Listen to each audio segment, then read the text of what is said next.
This is KGW News at 5. We're not done yet.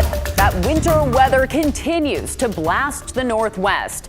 An icy Valentine's Day closing roads, toppling trees, and tonight, hundreds of thousands are still without power as temperatures stay below freezing.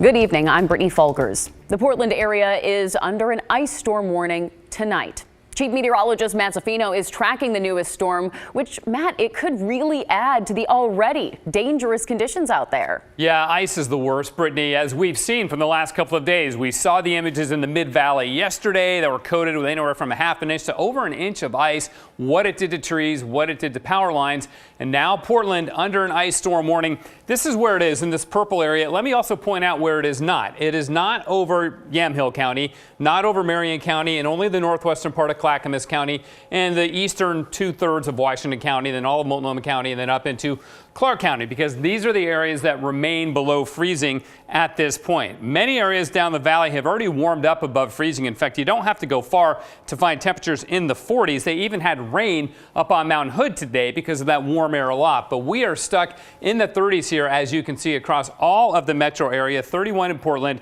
31 in Vancouver, 30 in Troutdale. But let me show you the demarcation line right around Forest Grove to Sherwood, where it's 33 degrees in both those spots. Now, to the south and west of that line, it's generally above freezing. To the north and east of that line, it's generally below freezing. So these are the areas that will be seeing the freezing rain as we go overnight tonight and into the very early morning hours tomorrow. But this is the end of it. I mean, the thaw will begin tomorrow. And as in some places, like look at Corvallis at 46, the thaw has begun. Even Salem is above freezing and McMinnville is at 39. So that warmer air, and granted it's not like balmy, but it's warm enough to melt ice and snow, is not that far away from us. And we will tap into that as we get into tomorrow. The cold air in the Portland area is being eroded from the south and west, but also from above. There's warmer air above trying to mix down and get rid of that cold air, but cold air is very dense.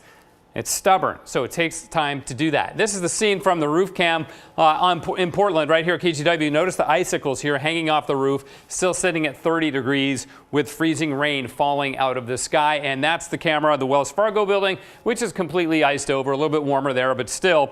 Notice the pressure falling rapidly, too. That's because there's a new storm coming in from the west. So the winds, we need to check that out. Still good strong east winds at the airport in Troutdale, but the winds have gone flat everywhere else, even southerly on the Oregon coast. Again, an indication that things are warming up down there. There's that next batch of rain coming our way. So let me show you the headlines. Let's skip back one graphic here. The ice storm warning for tonight, okay?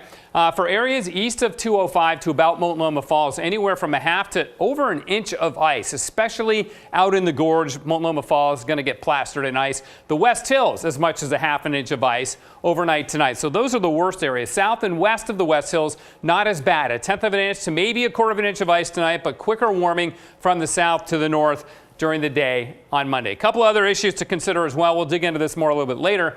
Much of the valley already above freezing will get slow melting on Monday. I'm not expecting any widespread flooding, maybe intersections because of ice and snow clogged storm drains. Other than that, it should be okay. The Cascades will see really heavy snow. There's a very high avalanche danger up there too. We'll talk about that. And then the beaches. It's a holiday tomorrow. A lot of people will be out on the beach. There's a sneaker wave threat. More on all of this, Brittany, in a bit. Back to you. All right, we'll check back with you soon.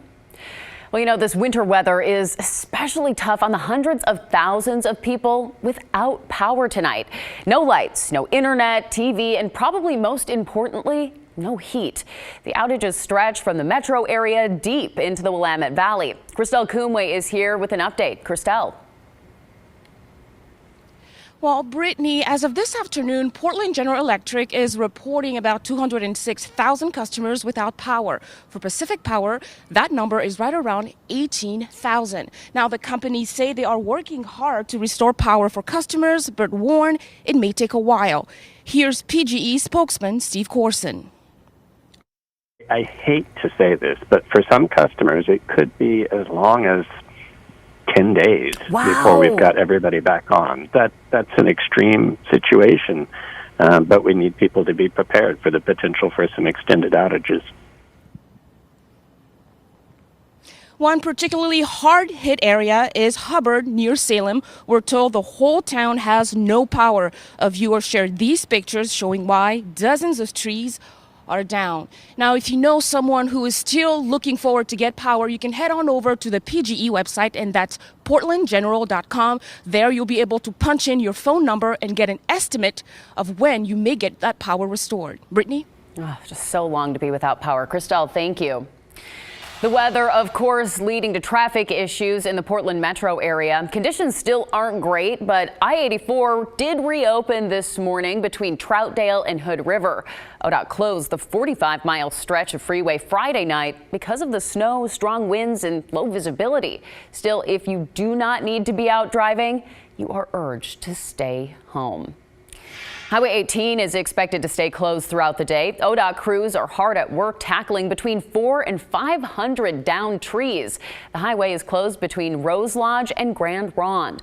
Now, ODOT says crews are everywhere they can be, about 200 from the Portland metro out to the coast.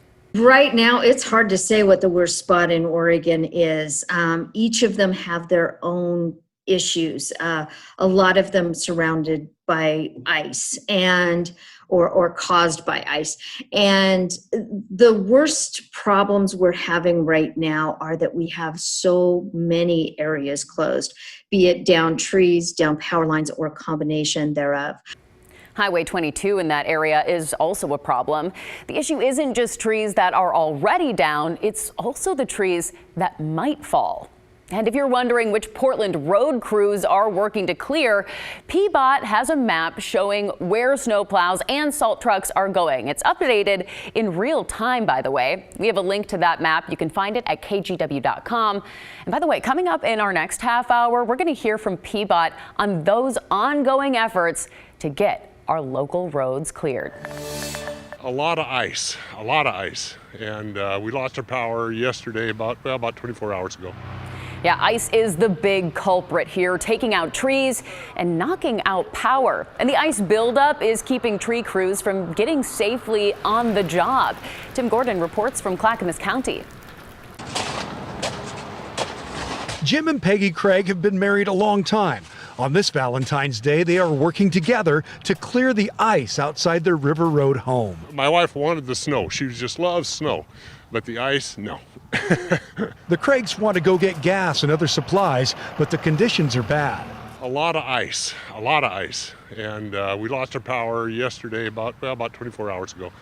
And, we haven't been able to get out, so we're going to try that. Just across the street, a big tree took out utility lines. Ironically, it's not power lines in this mess, but the power's out anyway. Jim and Peggy's next door neighbors didn't want to go on camera, but they did share their concern with us about that tree. You see the one that's leaning? It didn't used to lean before this ice storm came in. Now it's leaning right towards their house. An arborist tells them it is going to come down, but he can't do anything about it until PGE comes in, because you see that power line is running right through it. Just a few miles away, we found a whole line of trees in trouble outside several duplex homes on Roth Road. A lot of jumpiness.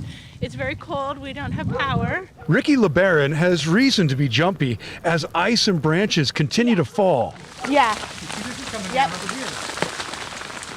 Ricky says a big tree came down Saturday morning and hit the front porch. Piece split off and fell that way, and then another tree landed there, and there was like 3 or 4 along here. There is a lot of work to do, and arborists are being inundated with calls.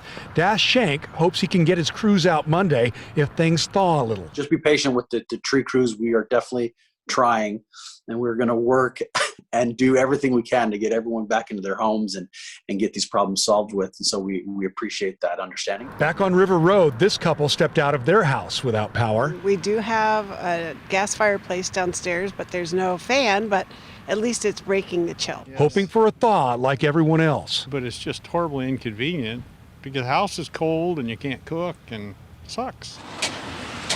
As for Peggy Craig, she had higher hopes for this weekend's storms. Not this, certainly. But you cope, do what you have to do. So we're bundled up. Tim Gordon, KGW News. Oh, coping in the frigid cold without heat.